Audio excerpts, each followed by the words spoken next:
एटमी मशक़ें शुरू, रूस ने एटमी जंग का ऐलान कर दिया। इस ऐलान के साथ ही अमेरिका और इसराइल में खलबली मच गई। इस सारे मामले पर अज़हर अली ख़ान से बात करते हैं। अज़हर भाई, मैंने इंट्रो तो दे दिया, मैंने बता भी दिया कि रशिया की जानिब से एक ऐलान सामने आया है।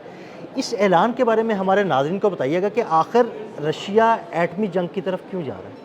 असल में अदिल भाई हुआ ये है कि पिछले कुछ दिनों में ना आप एक तस्वीर से इसको शुरू करें। अभी डोनाल्ड ट्रंप बीजिंग नहीं गए, एक तस्वीर आती है, वो ओहायो क्लास जो सबमरीन है जो न्यूक्लियर मिसाइल फायर कर सकती है अमेरिका की, उसकी तस्वीर जारी कर दी पेंटागन ने और कहा कि ये जिब्राल्टर में खड़ी हुई है। बस इतनी बात की है। इसका मतलब ये है कि न्यूक्लियर सबमरीन को बिला वजह उसकी लोकेशन नहीं बताई जाती। ये बहुत ही क्लासिफाइड होती है। क्यों बताई गई? ये बड़ी अहम बात जी, इसलिए बताई गई है ताकि दुनिया को ये पैगाम मिल जाए कि हम जिब्राल्टर में उतरे हुए हैं।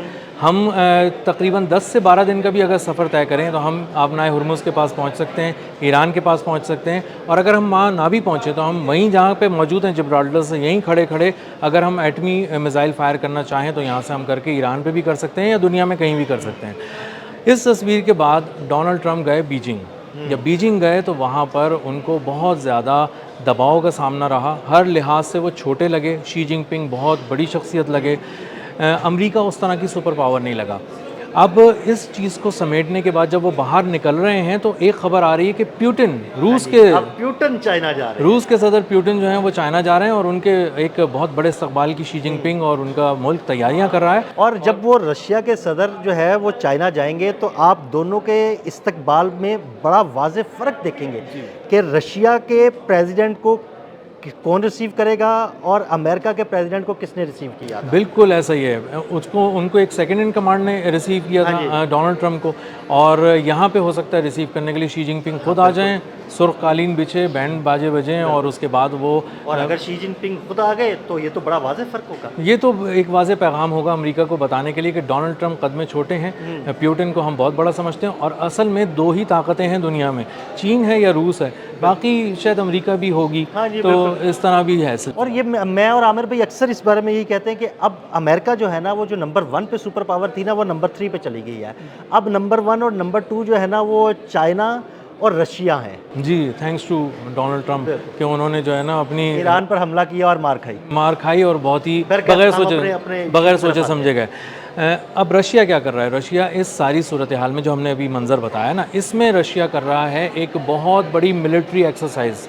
3 दिन की मिलिट्री एक्सरसाइज है, आज से शुरू हुई है, 21 मई तक जारी रहेगी। बेलारूस को उसमें शामिल किया है। बेलारूस बिल्कुल बराबर में है और बेलारूस ने कहा था कि आप अपने कुछ न्यूक्लियर वेपन्स हमारे पास रख सकते हैं, तो उन्होंने वहाँ रखे हैं। अब ये दोनों सरहदों के बीच में बैलिस्टिक मिसाइल, क्रूज़ मिसाइल चलाने का तजुर्बा कर रहे हैं, वहाँ पे मशक़ें कर रहे हैं, और ये अपने ही टेरिटरी पे जो उन्होंने एक्सरसाइज के लिए एक मुख्तस की थी रशिया ने, वहाँ पे चलाए जा रहे हैं। और इसी के साथ साथ 64,000 फ़ौजी हैं, 64,000 फ़ौजी हैं, मतलब गैर मामूली फौज होती है। जी, पूरी फ़ौज है। और ये किस चीज़ की तैयारी कर रही है? एटमी जंग की। मशक़ें की जाती है ना, तो उसमें 8,000, 7,000, 6,000 फ़ौजी हिस्सा लेते हैं। अगर 64,000 हैं तो ये तो आपने अपनी पूरी, एक समझ लें कि पूरी फ़ौज ही लगा दी ना। पूरी फ़ौज लगा दी। और ये ख़ास तौर पे मशक़ें किसके लिए कर रहे हैं? न्यूक्लियर अटैक की सूरत में हम करेंगे कैसे और रोकेंगे कैसे।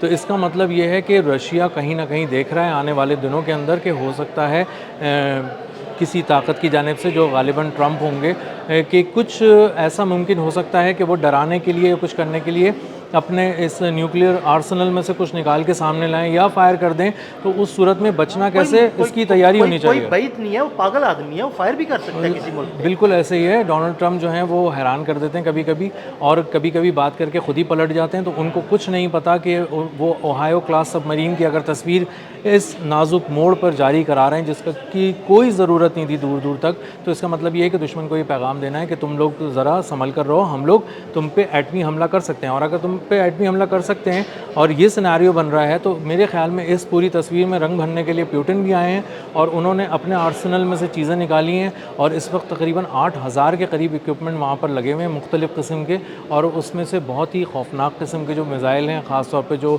ये वॉरहेड वगैरह ले जा सकते हैं, इन सब चीज़ों का तजुर्बा किया जा रहा है। और बेलारूस को उसमें शामिल किया गया है और इस गैर मामूली एक्सरसाइज को करके दुनिया को ये पैगाम दिया गया है वाज़े तौर पे कि हम एटमी जंग की तैयारियां कर रहे रहे हैं, इसका मतलब ये है कि कुछ होने वाला है।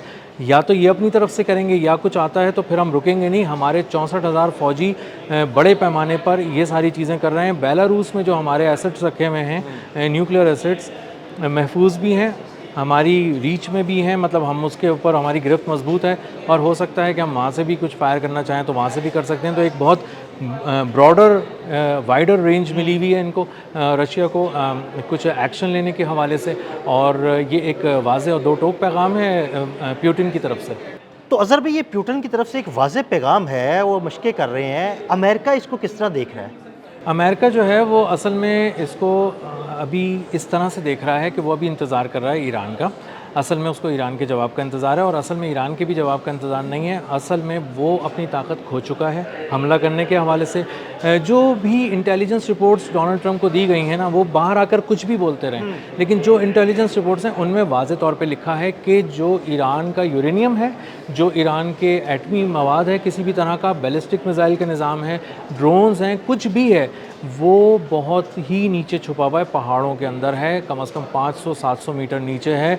और ये आप हार्डली अगर GBU 57 भी गिराते हैं B-2 बम्बार से, जो इंतहाई बंकर बस्टर बम है, तह दर तह जाके तबाही फैलाता है, वो भी जो है वो तकरीबन 100 मीटर तक मैक्सिमम जा सकेगा, उसके बाद नहीं जा सकेगा। इसका मतलब ये है कि आप उसका कुछ भी नहीं बिगाड़ सकते। कोशिश करें कि आप बातचीत कर लें, बातचीत से मामला हल हो जाए। इस पर में एक बयान भी आया रशिया का। रशिया कह रहा है जनाब, पुरअमन मकासद के लिए यूरेनियम की अफसुदगी ईरान का बुनियादी हक है। ये खम ठोक कर कहा है रशिया ने, और बहुत ही दो टोक अल्फाज में कहा है। रशिया के जो एक फॉरेन मिनिस्टर हैं, वो उन्होंने कहा है कि ये रख सकता है ईरान। जब सब रख सकते हैं तो ईरान को क्या प्रॉब्लम है? फिर इसका मतलब है कि आप इस दोनों चीज़ों को साथ रख के सोचें कि एक तरफ मशक़ें हो रही हैं, वो एटमी जंग अगर होती है तो उससे कैसे बचना है या कैसे हमला करना है, एक तरफ अपने फ़ौजी लगाए हुए मशक़ें हो रही हैं, दूसरी तरफ यूरेनियम अफसुदगी के लिए भी वो ईरान के साथ खड़ा है।